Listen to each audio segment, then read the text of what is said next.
lot of milk from your animals here every day. Na ni kwa sababu pia umewapatia chakula kizuri. Please talk to us about soko yako. Unapeleka maziwa yako wapi? My market is a very funny market because I try to do quality for everything.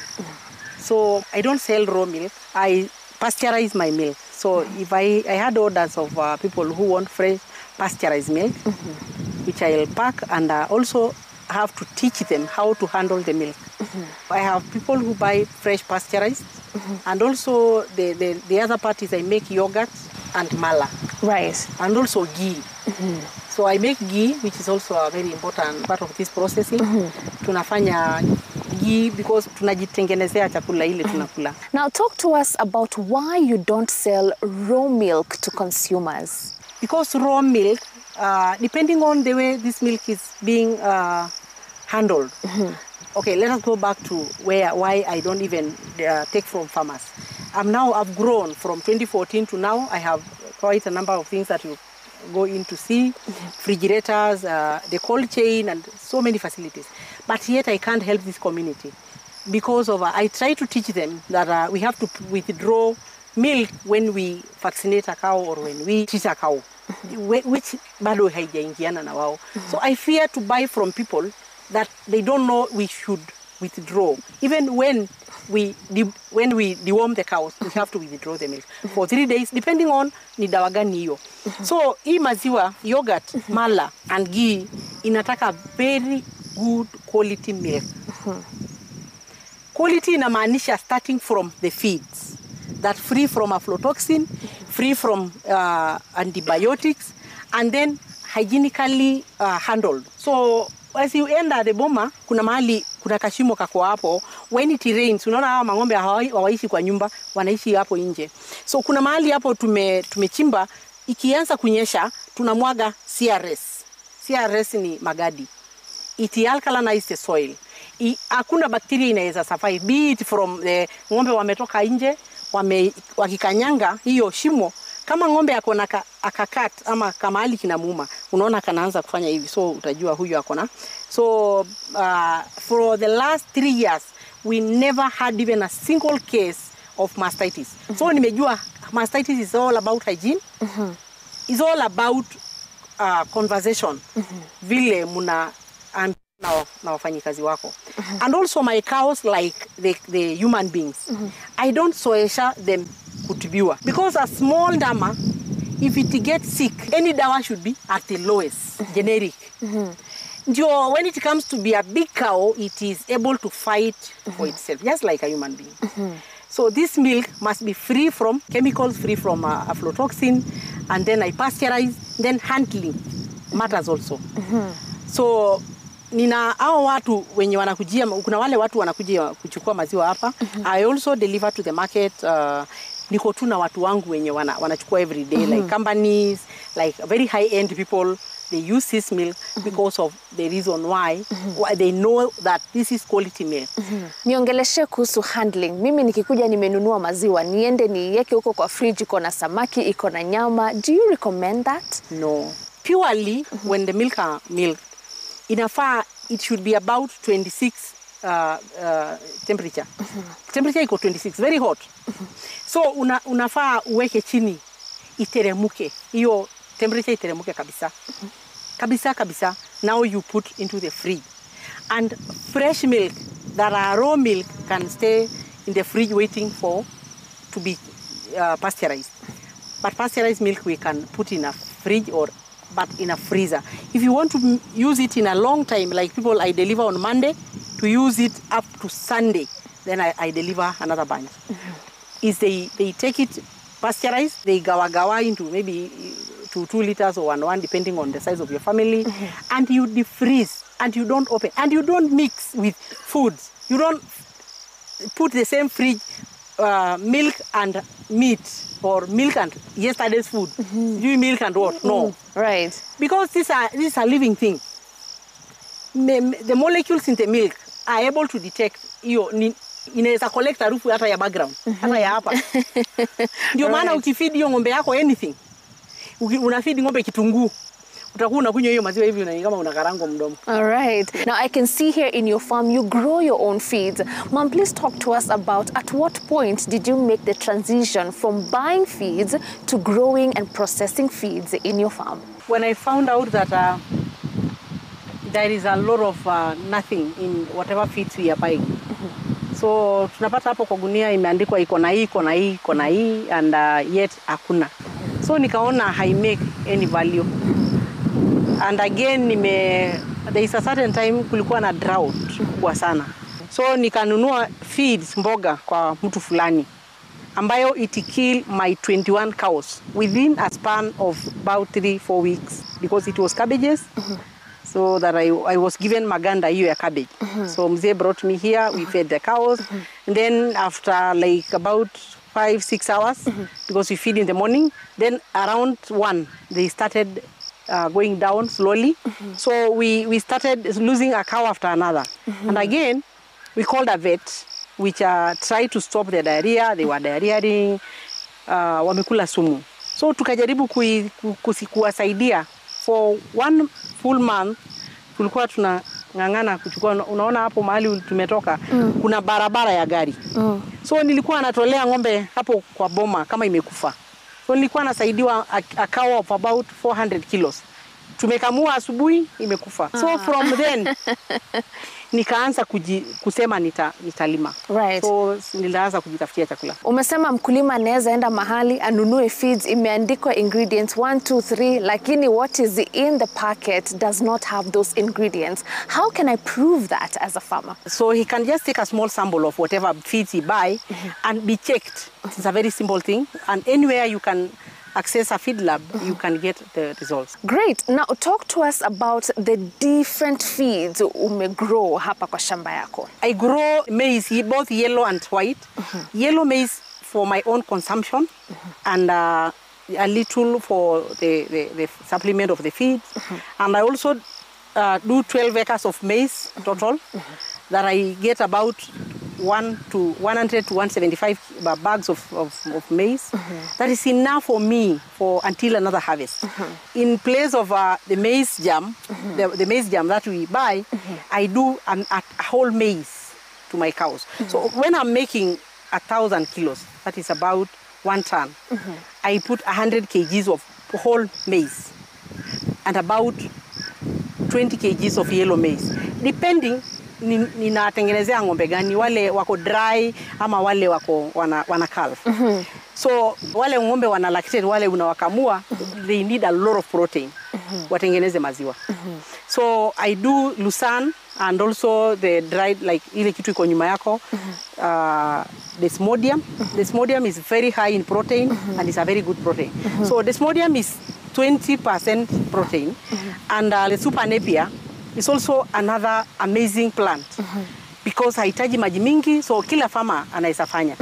And also is dominant, haita kupatia kazi mingi ya kulimia, si kama hiyo mimea ingine. Yeah. So you make your maize jam, yes, na pia unatengeneza dairy meal yako. Yes. Please talk to us about the ingredients ambazo unaweka kwa dairy meal. Okay, if I want to do for a dry cow or just a cow that I just need to feed, like the many cows that went out, the in-calf or the young girls, they want a lot of energy, so they want a lot of sugar. So as we went to the shamba, there is Napier twice, there is Kakamega too, that is very rich in sugar. So I concentrate a lot of sugar in them. So depending on which cow ninatengenezea. So if it is a dry cow, needs a lot of energy. So if it's a lactating cow, needs both energy and milk, so it needs a lot of protein.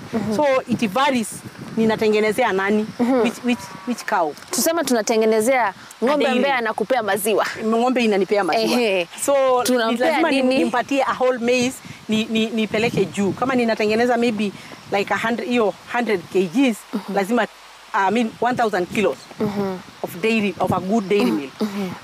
Must have whole maize, 100 kilos, and 5 kilos of yellow maize. And also misogoro is the maize cobs. Yes. I do a little, just about 40 kgs. And the super napier, I do a lot because it has also protein in it. It has, when it is dried, depending on how you dry, it can come down to 11 and also can remain at 15. So I concentrate mostly on a good protein when I'm making feed for the cow.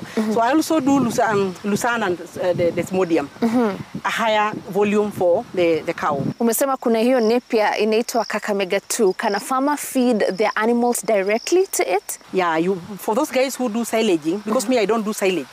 I don't do silage because of the quality of the milk that I want to make. And I've done a research that when I went to training, I was trained that if you feed your cows silage, it pre-ferment. So it changes the taste and even the color of the smell of the milk and the taste. So I completely don't do silage. So, but Kakamega 2 is very good when it comes to silage because of the sugar. But I feed just the normal cow. I feed them as green matter. Now you make your own maize jam, you make your own dairy meal as well. Please talk to us about the different ingredients that you mix in these different feeds. First of all, you must know where materials that you are making your feed are coming from. Must be from a trusted person, that it is dried, it is free from aflatoxin. And now because I buy sunflower to supplement, I have to put my feeds some toxic binder. So in case there is any impurities anywhere in the feed of my cow, it is binded, it is inashikwa. Yeah. So that's what a farmer needs a farmer should know exactly where the feeds are coming from, should be dried, and also should at random be checking whether it has aflatoxin traces. Yeah. How can they do that to check the aflatoxin yes, traces? They can also be, if they are making their own feeds, they can make sure that they are dry. You can sun dry your maize down to 13% pesa inaenda chini, ili at least ukishika hivi inasikia inatoa sauti, hiyo imekauka.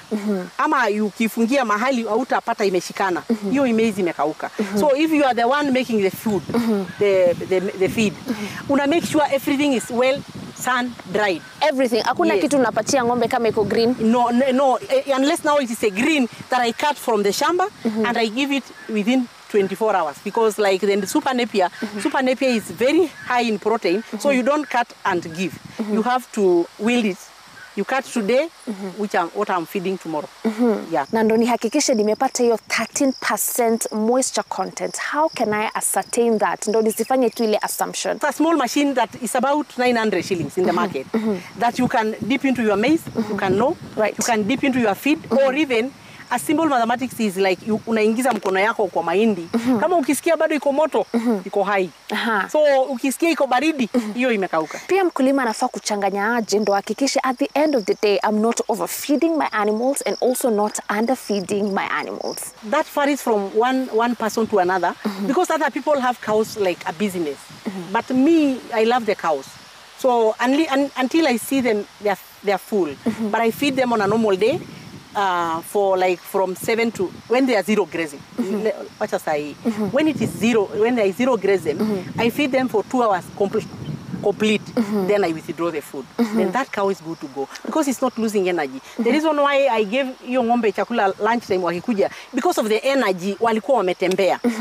And I'm not concentrating on how much milk I'm going to get, but the quality of the milk I get. So kuna wanyama ambao wako zero grazing, and then there are those that will just go out and graze on their own. Please talk to us about the different ways you feed these two categories of animals. Wa zero grazing tumeamka asubuhi, tumewapatia chakula, wale ng'ombe sasa na wakamua, achana na wale wengi. Yes. Wale ng'ombe na wakamua tumeamka asubuhi, wamekamuliwa, wamepewa feeding ile, depending on how much that cow, how many milliliters huyo ng'ombe anatoa.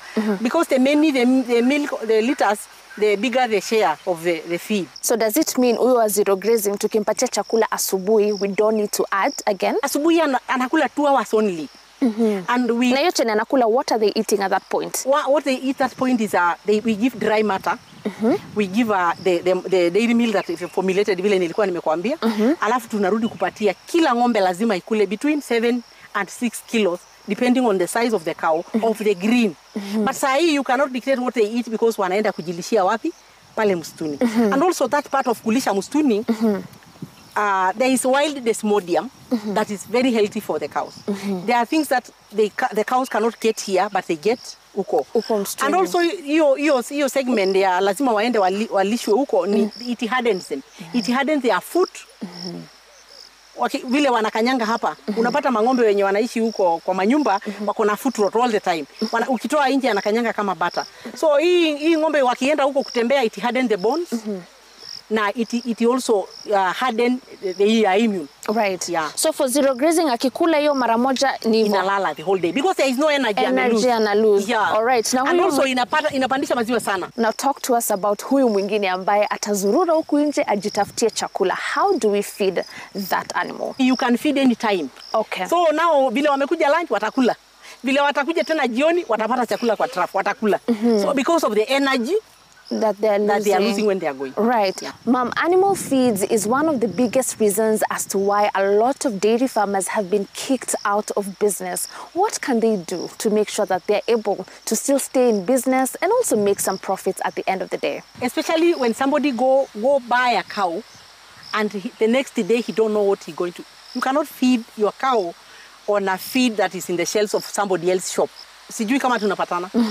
Okay, that is exactly the mistake that I used to do. Because unapata jioni tunataka kukamua, tunangoja mzee alete dairy milk. So now, when you have your feed, the first thing you should do as a farmer, concentrate on the feed first before the cow. By the fact that you grow your own feeds here in the farm, can you say that it's cost effective? Have you been able to save some money here and there? Yeah, it is. It is, depending on where you are.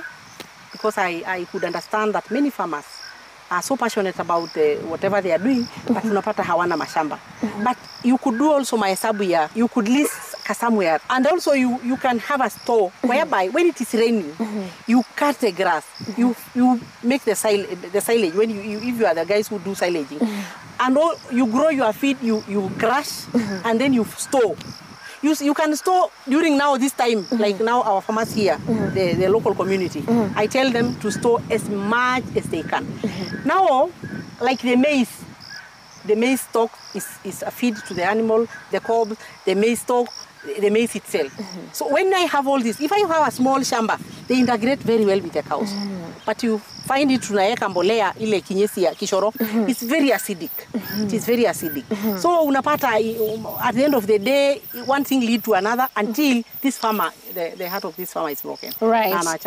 Good. And finally, speaking matters climate change. Saa zingine kuna drought and you might find nothing is growing in the farm. How are you preparing yourself for those days to ensure that even then you will be able to feed your animals? Because now I have this, okay, there is nothing like I say ati kumenyesha sahi nimerelax. Lazima niangalie siwezi ishi leo naishi kesho every day. So jana nilikuwa naishi leo. So hakuna siku ati nangoja hiyo siku venye nipange, mimi ndio napanga siku. So now because there is a lot of grass. Tunakata hiyo grass, even this one. Unaona hii grass na tunakata hivi. You can store, you can bale na uweke hata as many bales as you can. You just build a store, hata kama ni communal store. You can do a communal store and then munaeka nyasi yenu yote, alafu munakuja munafeed badala mungoje sisi wote tunakuja. Ile challenge sasa niko nayo hapa ni watu wanakuja wanataka niwauzie feeds. And I'm not going to sell feeds myself because sitaki ng'ombe yangu ikue kama yangu. Atina nimengangana nimelima, nimefanya nini alafu nakuja kunionyesha pesa ambayo it will only last me for about 3-4 months alafu tuanze kukimbia na wewe. Tutafutane na feeds. Right. So hakuna siku nitasema ati this is enough. Even machakula ya last season but one nimesiaga nimeweka kwa store. Good. Thank you so very much, Mom Mary, for speaking to us and teaching us so much about animal feeds. Thank you so very much for having us in your farm.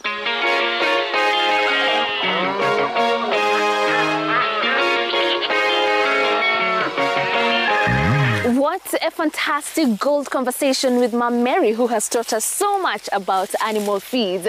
Chenye unaona hapa nyuma yangu ndio hiyo Kakamega 2, hapa kando unaona Super Napier.